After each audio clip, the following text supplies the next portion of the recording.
Hi there, another children's story. The Best Nest. Are you ready? Mr. Bird was happy. He was so happy he had to sing. This was Mr. Bird's song. I love my house, I love my nest, in all the world my nest is best. Then Mrs. Bird came out of the house. It is not the best nest, she said. I'm tired of this old place, said Mrs. Bird. I hate it. Let's look for a new place right now. So they left the old place to look for a new one. This place looks nice, said Mr. Bird. Let's move in here. But somebody else had already moved in. So they looked at another house. This one looks nice, said Mr. Bird, and there's nobody in it. You're wrong, said Mr. Bird. Mrs. Bird, this house belongs to a foot. So they went on looking. I like this one, said Mr. Bird. It has a pretty red flag on the roof. I've always wanted a house with a flag, said Mrs. Bird. Maybe this place will be all right. But it was not all right. I guess I've made a mistake, said Mr. Bird. You make too many mistakes, said Mrs. Bird. I'm going to pick the next one. And here it is, right here. They flew in, they looked around. Isn't it too big? Asked Mr. Bird. I like big places. This is the place to build our new nest, said Mrs. Bird. They went right to work. They needed many things to build their nest. First, they got some hay. They got some soda straws, some broom straws. They got some sweater string. They got some stocking string and mattress stuffing. They got some horse hair. They got some man hair. Soon they had all the hay, all the straw, all the string, all the stuffing, all the horse hair, and all the man hair they could carry. They took it all back to build their nest. Mr. and Mrs. Bird worked very hard. It took them the rest of the morning to finish their nest. This nest is really the best, said Mrs. Bird. I want to stay here forever. Mr. Bird was very happy too.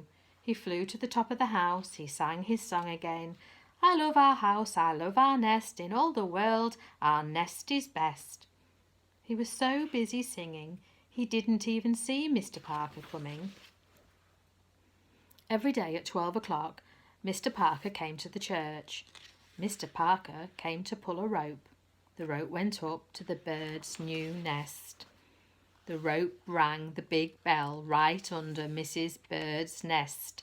Bong! Bong! Bong! Mrs. Bird got out of there as fast as she could fly. When Mr. Bird came in, all he could see was a mess of hay and string and stuffing and horsehair and man hair and straws. Where was Mrs. Bird?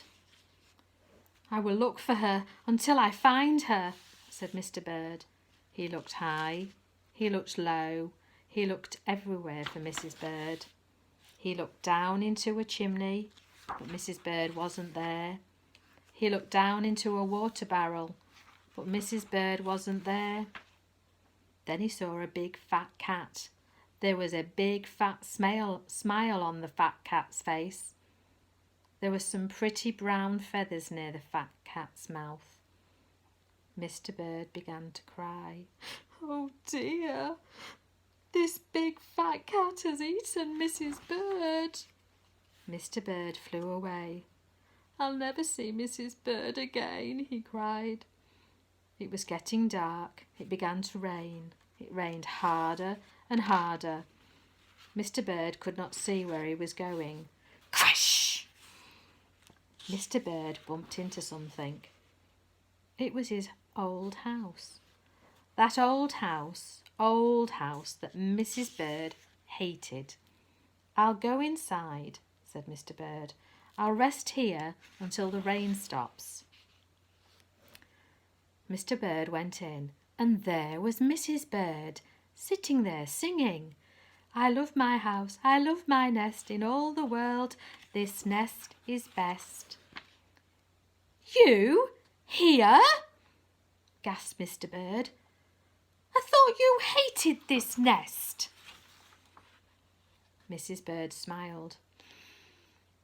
I used to hate it, she said. But a mother bird can change her mind, you see. There's no nest like an old nest for a brand new bird.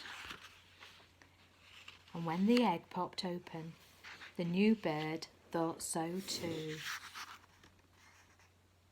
The end.